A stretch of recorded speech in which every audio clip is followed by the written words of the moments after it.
apologize for making you feel special. Low market value. 80 proof liquor inside of my blood vessels. Light beams hit off the side of my watch bezel. 22. Sanjay, Malkit, the Savoys team, the Savoys brand. Welcome to the Outcome is Income podcast. So, welcome, Malkit. Yeah, thanks for having us. Sanjay. Thanks so much, mate. So we've got myself and Marie. So we are in Marbella. So I think we need to start the podcast off just talking a bit about why we're here, what we're doing, and then we'll kind of just get into a bit about what you guys have been doing sort of since lockdown till now as well. Sure. I'll let you start, Matt. Fine. Yeah, so we're here in Marbella for the film festival. So we're sponsoring 2 films at the Marbella Film Festival. So the last heist in 25 years of UK garage. This all came about from just being out on a networking event. We met Terry Stone. We reconnected with him just recently. He told us what he was up to. And we thought, you know what, it'd actually be something exciting to get involved with. So we don't have much experience within the film industry, but we wanted to see what it's about, how the whole thing is put together, and obviously the end product in terms of the premieres. So for us, it's a moment to actually hit that reset button and just relax basically and enjoy. I think it's right, yeah. And also, it just brings something different to the property game, because everyone's always about what I'm doing, the property, blah, blah, blah. But when you bring a movie star into it, you guys are here. You're obviously into what we do, real estate, and all of a sudden you're in Marbella at a film festival. So you're experiencing something different. So it's nice to bring something different to the table. And do you know what? That is literally, I said to Reese as well, obviously on the back of my conversation with Malkit, I said, do you know what? Not only are we going for that, that's part of it, but I said we're going to develop a relationship with the Savoys guys. I said we're going there because when you take the relationship outside of the country, in a totally new country, and you've gone, beyond just travelling down to Watford to see you guys, for the Q3 event, I said to him, it'll go a long way. And we've got nothing to lose. But also, work-life balance. Yeah. You've got to enjoy yourself as well, right? It's like prior to this, we've been talking for 2 hours. Yeah, that's true. Yeah, so we've been going for 2 hours, guys. So I guess just talk us through, like, how did this whole partnership come about? Because I know obviously you guys... I'll let Malcolm tell the story because it involves my dad, so I'll let him go for it. Go on. Well, myself and Sanjay know each other since school. I think we were probably sort of early 20s. Went out a night out in Ealing. Don't speak about it too much, yeah. we came back. Sanjay said he used to live around the corner from where I was. So look, why don't you just pop in for one? I'm like, okay, yeah, sure. So I went into the house. Sanjay's dad was sitting there. Sanjay just went straight up the stairs, went to bed. It's a classic. I'm like, this all the time. Like he does this all the time. So I'm there sitting with his dad. I'm like, he's like, and this was at the time. So the early 2000s, they've just now introduced buy-to-let products. So before, if you were going to buy a house, you'd be buying it on commercial basis. Right. So now they brought the rates down, so it's quite similar to residential rates. Mm-hmm. And Sanjay's dad was like, okay, look, it's a really good time to get into property. And once I left, I had a beer with Sanjay's dad. Once I left, I went home, and I'm like, okay, how do I get into this now? And they used to, back in the day, have the Leader newspaper. There was no Rightmove or anything. The internet was actually quite new at that moment of time. So I opened the Leader newspaper. In the centre, you had the property section. I just flick, and I just saw something. I'm like, okay, this is a house, and I think it was at 80k going into auction. It was way below market value. It's around the corner from where we lived as well. Yeah, so, and I think it was worth 150, 160. I went to auction, purchased it for 120.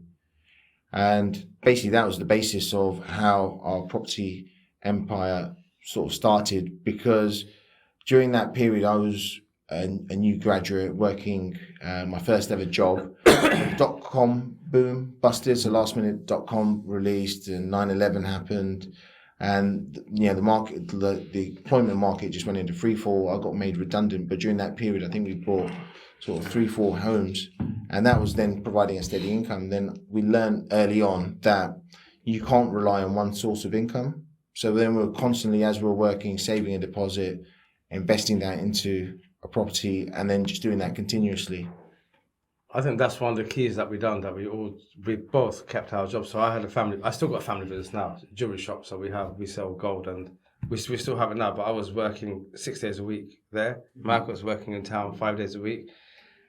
One day extra, mate. I had but yeah, but what we done was literally any money we set aside went into our property, and we never took anything out. Actually, to be honest with you, I don't think we still do.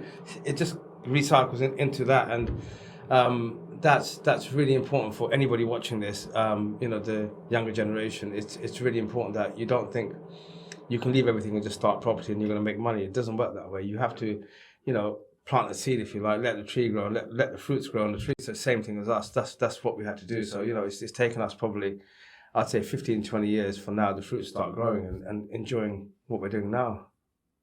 Yeah, definitely. And it's like that saying that we always say, isn't it? It's the Warren Buffett quote, isn't it? Someone's sitting in the shade today because somebody planted a seed. Exactly that. A long time ago. Exactly that. Yeah. I think it's a narrative that gets pushed a lot on the internet these days, especially towards the younger generation, of where you get all of this fluff coming in about making loads of money, no money down, like all of this stuff that gets pushed, and it's like that long-term gratification piece has just gone out the window by everybody wanting to make a quick buck. Everyone wants to get rich quick. That's exactly what we have nowadays. But Everyone wants to get rich quick. It's good that you guys built you built good foundations first, and then that's then progressed to where you guys are today. It's really commendable. It looks really cool in obviously Instagram, wherever you look at, but the graft we've done, no one sees it. So it's been hard work. That's why do you think he lost his hair?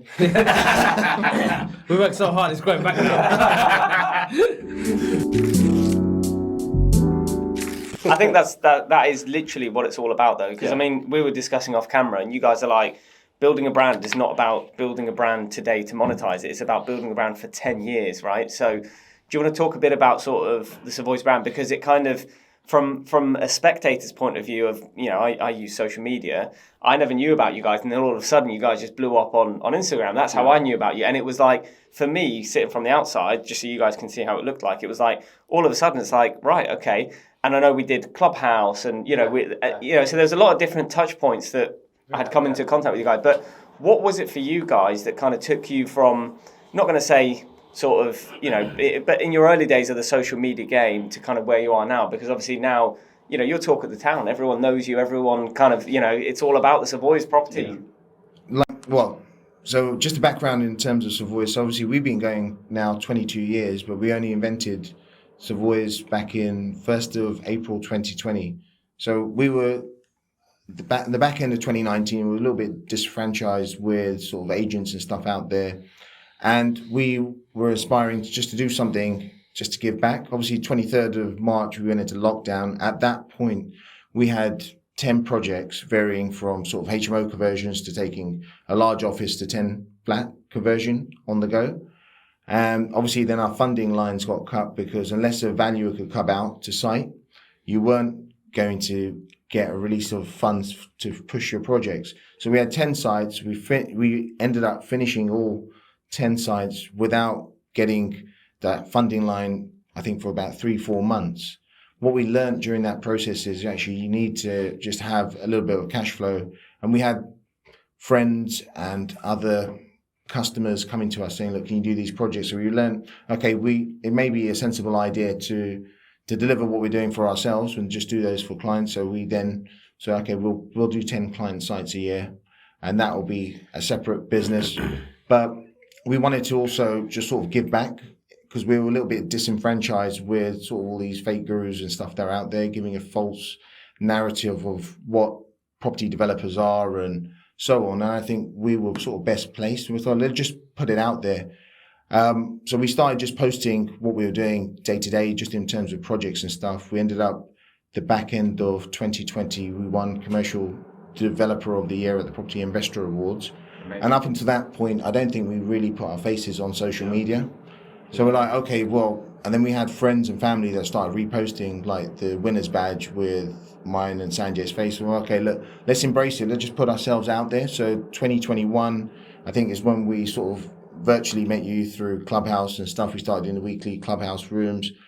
So we were just, and we're not really media people. We're not TV presenters. We're not networkers or anything. He's a media. But well, okay, let's embrace it. Let's just go with it. Let's see what we can come. And literally, that was it. In terms of the reason for the Savoys name, I'll let Sanjay come up with that, because he designed the logo, he designed the name and stuff, and then obviously we just pushed it together.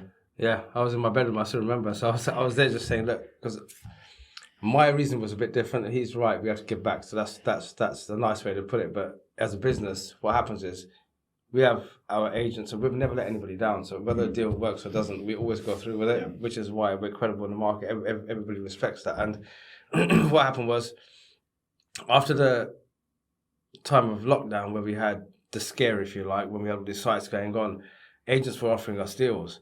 But you don't want to buy everything. But at the same time, you don't want to say no to the agent, right? So, to keep that relationship going. So what happens? What's the best way to do it? So actually, if this deal stacks up, let me now package it up and give it to somebody else. So, but to do it, Malcolm and Sanjay can't do this. So you have to create a brand. To deliver that. So for years, I was saying to him, let's try and create this brand. And we actually created, I think Savoys a few years ago, then we changed it, went to something else. And then I went back and I just overnight just said, look, what do you think of this? What do you think of that? And Malcolm's very easy going. He's like, just do whatever, mate. It's fine. So we just created this in WhatsApp. I still got the WhatsApps now.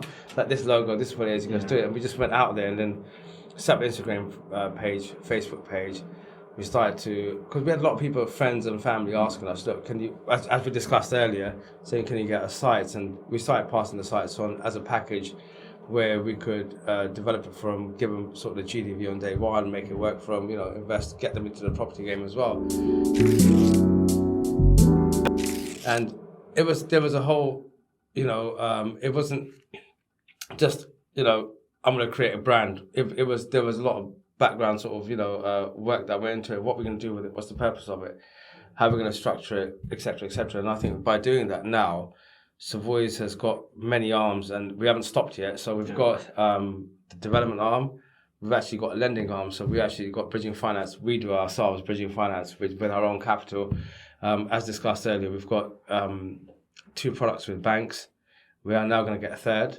And yeah, we're the opportunities that we spoke about earlier, which is not going to be on camera. But yeah, so we're looking at different avenues just to sort of diversify and bring different streams of income, which is very, very important. Again, I think, like Mark touched on it before, you can't be reliant on one stream of income. You can't just think, I'm going to do this. You have to have different streams of income. I met somebody yesterday and he was like, I do property, I've got hairdressers, I've got this, I've got that. And you have to diversify everything, because if that doesn't work, this will work. If that doesn't work, this will work. You're always going to get income. Yeah. It's amazing how quickly the brand has grown to that point, but also then how the brand opens up those avenues. Because like you say, as Malcolm and Sanjay, you can't necessarily offer lending or this or that, but through that brand, that's that gives you the starting. Malcolm says it all the time. He says you can't go as Sanjay and Malcolm or whatever, but if you go as Savoys, you guys know, you may not know us, but you know Savoys. Yeah. And that's the important thing, but that's our baby. So we're happy and we're proud that we've created something which... Yeah, definitely. It's commendable in such a short amount of time as well, because like you say, going from lockdown to where you are now, the traction behind it and the followers is something that not a lot of people. And they're proper followers as well. They're not fake followers. Disclaimer. Just to put it out there, you got people like they have 100,000 followers, and then look at a week later they've got 80,000. But no, 4 hours they're proper followers, so it's great. I think one of the key things was, okay, look, if we're going to do social media, then it has to be reflective of what we do day to day. So we're quite relentless, consistent, and we're like, okay, if we're going to do social media, then it has to reflect that, to show what's going on and it being consistent. It's not like we post one week and we won't post the other or whatever. It'll be consistent. And I think from our perspective is we need to give back as well. So we try to, within our posts, I think we write some articles and we'll put those out there, and there's some valuable tips and stuff within there. And if we show some stuff on the sites, if it's, like this site, we're actually dry lining it, we're not using plasterboard. Yeah. And these are the reasons why, the benefits and so on. Just give back. And by just giving back, I think it opens more doors, because people actually come to you and says, actually, do you know what, that really helped. And then it's quite rewarding for us. I think what we're doing in the property market, nobody else is doing what we're doing, to be honest with you, without sounding arrogant. It's not arrogant. It's because they're our own sites. They're stuff that we're doing for ourselves and for clients. They're all proper sites, and we're doing about 30, 40 sites a year, turning them around every 12 months. And we've been doing this probably for last, 7, 8, 9 years. And it is tiring. Trust me, it's tiring, which is why we're in Marbella right now. Having a weekend off. But I don't think anybody else is doing what we're doing. A lot of people post this, that, and the other, but no disrespect to anybody else, but we are officially doing what we're doing. Yeah. If we put it out there, this is what we are doing. Yeah. And so then for you guys, Where was the point that it actually became a business? Because like you said at the start, it was Malkit and Sanjay, but would you say like when it became Savoys, is that when it was like, right, we need to systemize this, we need to build processes here, or was all of that already done? It's always been literally. It's always he's very systematic, if you like. He's He's the fun guy. I'm just the boring one. not The one that gets everything done. Do not believe that at all. Trust me, I come across no. But his background, he's a programmer, so he's very IT. He's every time we go out, trust me, if you can get a taxi ride, we can go anywhere. He'll have his laptop on. He's just I'm more of a phone guy. I'm old school. I have a pen and paper, and I'm on the phone. I'm just because of my family business, everything was done on the phone and a pen and paper. He's so old school that he's still on 56k dial-up. Don't tell everybody that. MSN Messenger. that was the best thing ever. But yeah, no, but it is. I'm more of a pen and paper. That's me. But I think Malkit helped systemize everything. And don't get me wrong, it's not 100%. It's never going to be. I think that's the thing that you have to realise. At the moment, with Arthur, which is what we use a lot, that's I'm 100% with Arthur, so I've let him take a back seat on that. So I'm systemizing that side. I've been doing it since day one, and we're systemizing it every day. I mean, I've done some other stuff last week, and I'm always improving what we're doing just to make life easier. You become, in the property industry, you will become a victim of your own success. As you grow, you'll reduce the amount of time and stuff you've got available, and more opportunities will come to you. So you then have to always consistently go back and have a look. Well, look, we probably need to rechange this. Okay, look, we're actually, maybe having a spreadsheet is okay for 10 properties, but when you start scaling that to 20 or 30, you need somewhere where, like you've got zero and like you can check, do some remittances and like, reconciliations on your rents and stuff. So I think anyone that's listening, just take that on board, because as you grow, you'll always need to come back to the drawing board and keep resetting, and then you want a good foundation to start and scale your business on. I think what you said hit the nail on the head. People are scared to change, but you have to change. You have to evolve. You've got to change with everything. So we're always changing, and I think we drive each other and push each other because we're young blood at the moment. So we're all right. But you've got to keep. You have to. But it's adaptation rather than necessarily a full U-turn in terms of changing. But right? sometimes what happens is you have,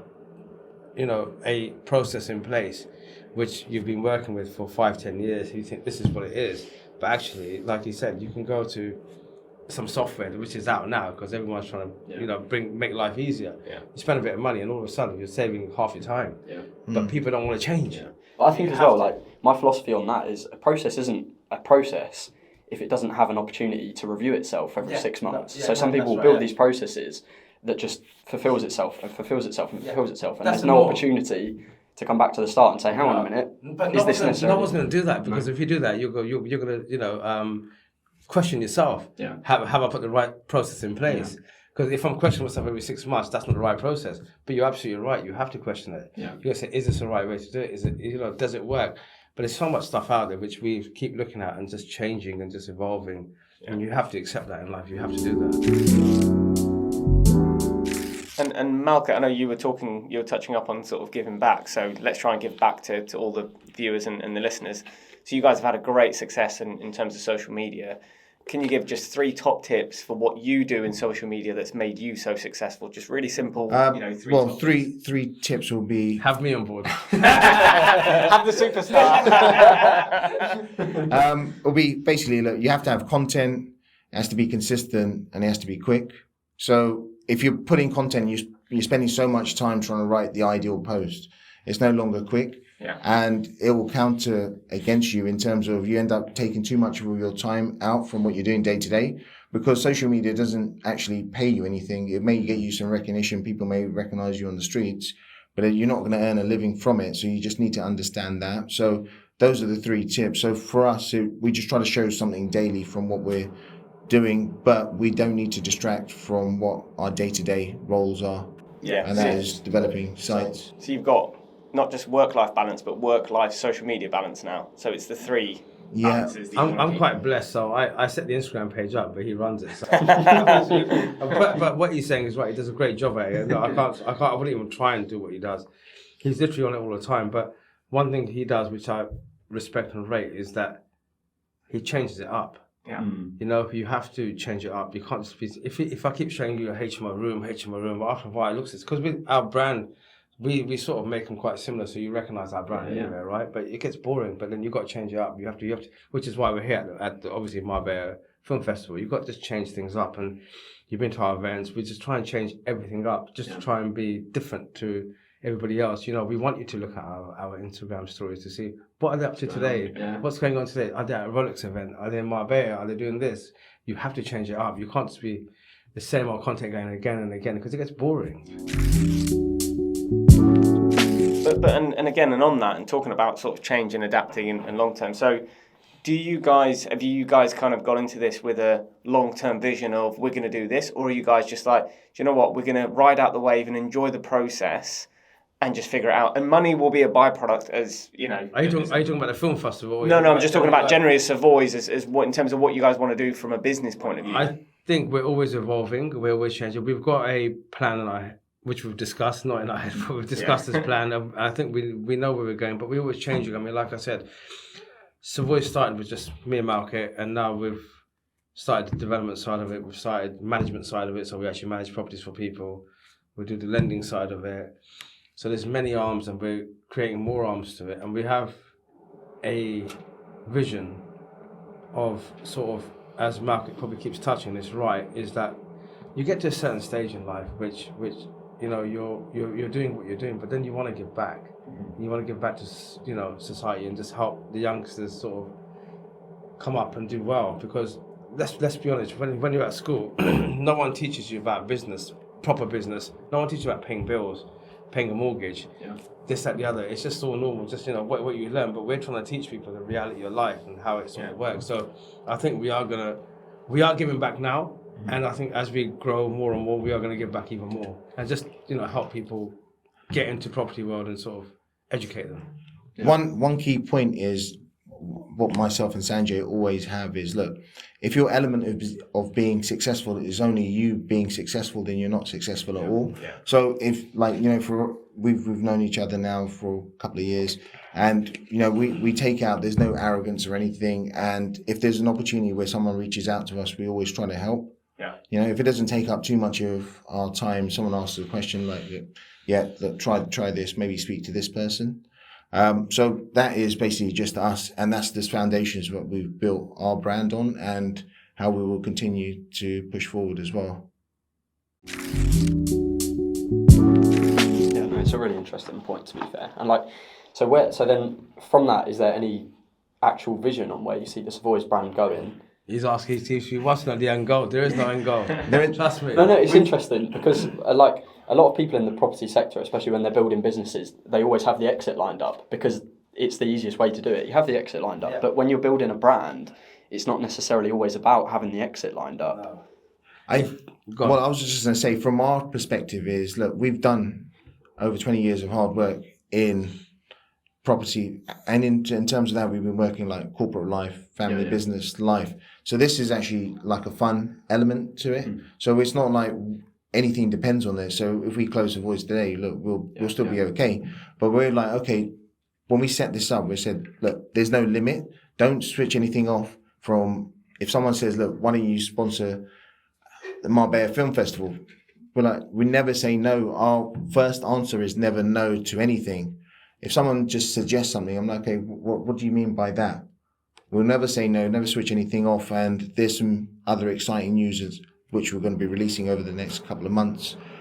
But there is no limit to. That's such so for all the listeners as well, just so everyone kind of understands the difference, you've got the people that set something up with a specific exit in mind, and they don't really care about the business or the mission or anything. They're just doing something to make money purely.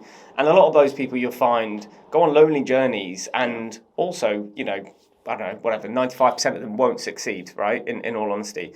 Whereas you guys have come from a point of view of saying, we've had our corporate life and our family business life. We're now at a stage where we want to enjoy what we're doing. We're going to make money along the way regardless. That's part of it.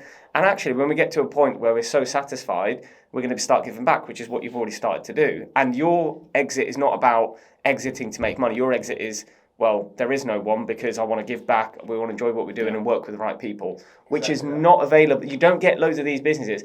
That comes from a point of view of you guys are quite content as individuals. as family people, as personal people, which is not available to a lot of people in this world at the minute. Just on another point, in terms of Savoys, myself and Sanjay haven't actually. So from those couple of years of setting this businesses up, we don't take any salary or anything from it. So what we make, we pay the people that we work with, spend on advertising and so on. But we haven't taken one dividend from it. So our money comes from our day-to-day, what we do on the property development stuff through our other businesses. But the Savoys thing, we're like, okay, this is our little baby. Let's see what it can become. Yeah. But let's not cut anything off, like opportunity-wise or whatever. I don't know if you know, but like when I was 16, the only job I could get was at McDonald's. And it was like we had like some friends and stuff that laughed at me as a result for working at McDonald's and stuff. Sanjay was not one of them. I was getting free burgers. I was like, he loved his filet of fish. But you know, so it just showed me, and that was like sort of humble beginnings, and that's why I quite like Terry Stone, because at 16 he actually worked at McDonald's as well, and then you know look what he's become as well. And it's the same with us. We're like, so we never discriminate against anybody, like we come from hard background. Yeah, so regardless of real background, ethnicity or anything, it's just like, okay, let's just help everyone along the way. But that makes you appreciate it more, because I've been researching and reading a lot about this, and there's a lot of people that exit businesses with these massive sums, 50 million, 100 million, whatever, and actually they get more depressed by doing that because they actually figure out that they enjoyed the business. And now that they've got the money, they've lost all of their colleagues in the business, their business partner, whatever it is. And now they're at a point of view of what do you do with that money, right? There's only so much you can do that's going to make you happy. Whereas I think from your guys' point of view is totally different. It's, you're completely on the other end of the spectrum. You guys are doing this just for enjoyment. If you have a look at all our posts, I think we've got probably at the moment like over 800 posts. We'll never see a picture of like me and Sanjay leaning against a car like this is financial freedom. Yeah. You'll never see me saying like I made this much off a deal. The only time you get what the deal analysis is if it's in a magazine feature and we have to provide it. We don't want to provide anything like that where we come across like we're gloating, because like day to day we're quite simple guys, but we're fortunate in a position where we can actually help other individuals, and we are helping other individuals through their property journey, whether they actually come through Savoys or whether they're on their own. And you'll probably see them at our networking events and stuff, because a lot of those guys have reached out. We're just helping them. We work quite closely with CPC as our mortgage broker, but if you turn up, there's other mortgage brokers at our event. CPC Finance don't find that a threat, and we don't find that a threat ourselves, because everyone can actually make money within this industry and get along. And I find when I've turned up to other networking events, it was always a little hatred towards maybe a PIN event goes to the PPN or whatever. But I find within the industry, everybody can get along within it, and we just want to be an example to show that. Yeah, I think then that leads us back nicely to obviously the name of the podcast, The Outcome is Income. Having you guys on is really awesome, because it's not necessarily income is subjective, right? So it doesn't have to talk about that as monetary. And clearly for you guys in this like branch of Savoys, that income piece isn't necessarily monetary. It's more that giving back piece, and I think that's really refreshing to hear, especially in the property sector. Well, you guys have been to our events, right? So we spend a lot of money on our events, and I think we're doing our events. And again, I don't want to sound like I'm glowing enough, but I think our events are probably the best events out there, because number one, you don't pay nothing. You have drinks, you have a DJ, you have a party, but the most important thing that you have 3-4 hours of networking, pure networking. Yeah. No one's trying to give, sell you anything. No one wants your money. You're actually there talking to people, which credited people, credited people, exactly, right. Good quality, and who can help each other. So, like Malcolm says, we have mortgage brokers there. Even though we have our own broker there, we have other people there. Yeah. Because we want everyone to grow. There's enough opportunity for everyone to grow in this industry, but people are too busy to try and fight with each other. There's no need for that. Everyone can grow together. It's an abundance mindset, and I think that abundance mindset, again, it just comes from a point of view you guys have inner peace within yourselves, and you're comfortable and confident in yourselves, which is so important. The only people that we compete with is ourselves. We don't compete with anybody else, and that's our mindset. That's how we work, which is what probably drives us and why we do what we do, because we're always questioning ourselves. is this good enough? No, it's not. Let's go again. Yeah. We're not looking at, we're sort of in our own lane, if you like. So we're not looking at anybody else. Blinders on, just focus, head down. It's the best way to be. So nothing's really changed in terms of how we've been doing property projects, because at the end of it, we always sit down and look at the numbers, look at the finished product, and we're like, do you know what, we could have done this better, or do you know, we overspent on this. This doesn't really add any value. So that analysis that we were doing on our earlier projects, we're still doing them today. And I think with the added pressures of social media, you want to make your product look even better than the last. So, and we're now fortunate where what we do is on our sites, we actually list this is our power team, because people ask, where'd you get those blinds from? Where'd you get, who done your interior design? Who's the mortgage broker and so on? We're like, look, we don't want anything. You can have that information for free. So we list it on our LinkedIn and our Instagram posts. Look, these are the guys that we're working with. And if you want to contact them, feel free. Excellent. And as discussed before, we get no backhands, no paid, none of this. We do it just generally to help people. Yeah. Well, it's part of your giving back, right? And you're creating this whole piece about it. So you take nothing with you. I mean, you come with nothing, you go with nothing. So all you can try and do is be, a good businessman and try and give back to the community. And that's what we try and do. I'll give you an interesting.